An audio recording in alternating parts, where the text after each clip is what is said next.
Hi guys, in this video pag-uusapan natin yung MEXC Global na centralized exchange. So ipapakita ko sa inyo yung bagong event nila ngayon. Meron kasi silang event na magde-deposit lang tayo ng at least 100 USDT and mare-register na tayo dun sa event nila. So at least 100 USDT lang. Magka-count kasi yun na EFTT, which is ipapaliwanag ko din mamaya kung ano yun. Kapag nakasali kasi tayo dun sa event nila na yun, pwede na tayong mag-earn ng MX token nila, which is the governance token of MEXC Global. Tapos yung maganda din dito sa MEXC Global, yung wide selection of crypto nila. Bilang isang centralized exchange, ganun naman talaga dapat. And isa pa sa advantage kapag MEXC yung ginagamit natin, kapag pinair natin yung mga tokens natin sa Bitcoin or Ethereum, it will allow us users to leverage up to 400 times. So kailangan Bitcoin or Ethereum ang pair instead of USDT or USDC. Tapos syempre pag-uusapan din natin yung PiCoin event nila kasi na-list din itong Pi dito sa MEXC Global na exchange. Tapos alam naman natin na MEXC Global yung merong lowest fees. Kaya ito yung pag-uusapan natin ngayon since nagkaka-issue yung Bybit ngayon. Kaya it's either BitGet or MEXC yung magandang centralized exchange. So yan, pag-uusapan na natin yung MEXC Global. So bakit nga ba kumikita ako dun sa mga bagong NFT games? Let's go! So kung makikita nyo dito guys, nakapag-deposit na ako ng 125 USDT. Ito yung para sa FTT. Yung EFTT na sinasabi ko, yun yung every referral magkakaroon kayo ng MX token. So ilalagay ko yung referral link ko sa description box para gamitin nyo. Since dito nyo naman napanood itong content na to. Tapos next yung event nila pag-uusapan natin. So pupunta lang tayo dito sa main page. Yan yung sinasabi ko na referral rewards. So Feb referral frenzy, invite friends to share $100,000 in hot token airdrops. So nakapag join na tayo dyan, and yan yung sinasabi ko din kanina na most trending tokens with the lowest fees. So halos karamihan ng mga trending tokens nililist talaga nila dito. Pero syempre kailangan yung mga audited and safe na tokens, pero hindi naman lahat kasi safe. Kaya meron pa ring chance na may gawing kalokohan yung mga developers. And dito yung sinasabi ko guys na Pi Network event nila. So ongoing, share 31,250 Pi and 350,000 USDT futures bonus. So yung event na to maglalast siya ng 8 days, 12 hours, 13 minutes. And kung makikita nyo dito, ang event start niya is nung 26, so kahapon lang. Event ends sa March 7. And yung reward distribution time naman niya is within 10 calendar days after the event ends. New user task, deposit trade share, yan yung kanina, make a net deposit of 75 Pi or 100 USDT.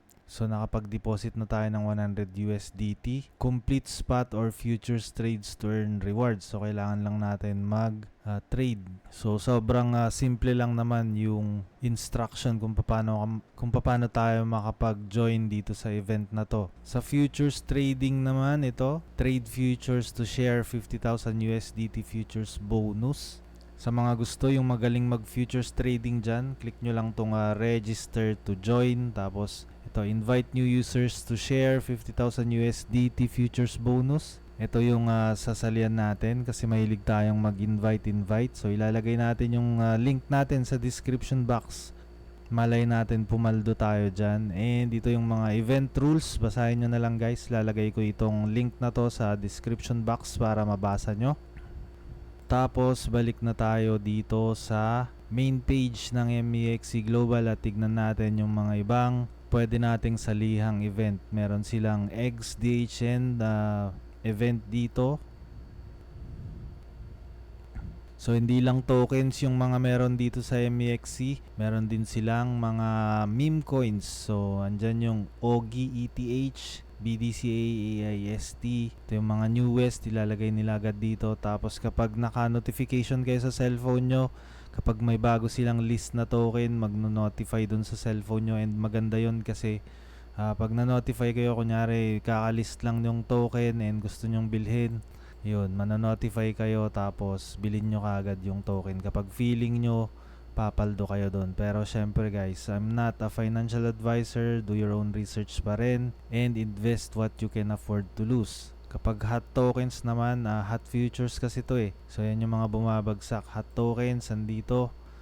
Pi yung pinaka-hot na token ngayon. Tapos BTC, ETH, VPT, MX. Ito yung MX token na sinasabi ko kanina. Tignan nyo kung ano yung price niya ngayon. Nasa $3 siya. So malaki-laki din pala yung market cap nitong MX token nila. So maganda din pag nag-invest tayo pala dito sa mga tokens ng centralized exchanges kasi bukod sa legit siya, nakikita naman natin na umaakyat siya. Pero magandang mag-invest kapag bago pa lang, kapag kakagawa pa lang yung token. Kaya yung Roxom guys na ginawa natin ng video kahapon, i-check nyo yun kasi sa April pa yun mag-o-open ng centralized exchange nila. So meron silang trading competition pa lang ngayon.